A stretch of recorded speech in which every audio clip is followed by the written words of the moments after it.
মাহি, এত সেজেগুজি কোথায় আছো? ভাই, বন্ধুদের সাথে একটু পার্কে ঘুরতে যাব। যা যা, ঘুরতে যা, এখন তোদেরই ঘুরতে যাওয়ার সময়। শালা শালিরা কমনে কমনে ঘুরতে যাবে রে। তুই না ভাই, কি হলো ভাই? পড়ে গেল, পারলে এসো, ভাই, পারলে এসো। কি হলো? কি হলো তোমার? কি হলো? কথা বলছো না কেন? আমি চোখ খোলা দেখছি, আমার মাথায় প্যান্ডেল, মাথায় প্যান্ডেল। হে ভাই, তাড়াতাড়ি পানি নিয়ে আয়। ওগো, তোমার খুব কষ্ট হচ্ছে। বোন, হ্যালো পানি। হ্যালো, না আমি যেতে পারবো না। আজ আমার ভাইয়ের খুব শরীর খারাপ। তুমি বাড়ি চলে যাও।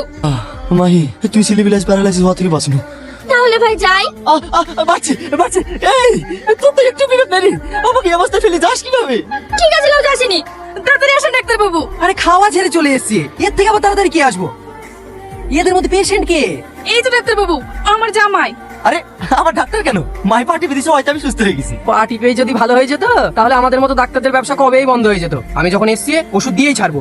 বললাম না আমি সুস্থ হয়ে গেছি, ওষুধ লাগবে না। ওষুধ লাগবে না তো ঠিক আছে, খাবার ছেড়ে যখন তোমাদের বাড়িতে এসছে 100 টাকা দাও। ঠিক আছে, তাহলে আমিও খাবার ছেড়ে আপনাদের বাড়ি ঘুরে আসবো, তাহলে তো সদবোধ। ফালতু লোক একটা।